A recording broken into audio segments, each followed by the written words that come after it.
I'm sure that somebody's done a video on how to repair a Revereware kettle that stopped whistling, but I'm going to go ahead and produce one of these myself.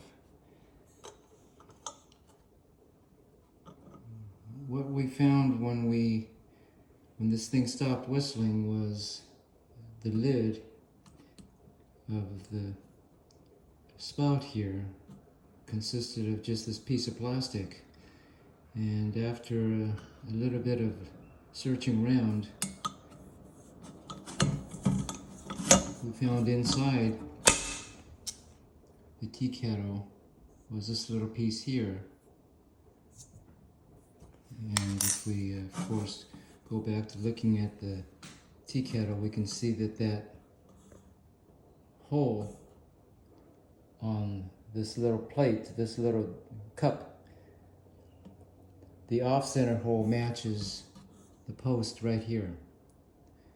And so instead of just pressing it right back on for it to fall off, we're going to fix this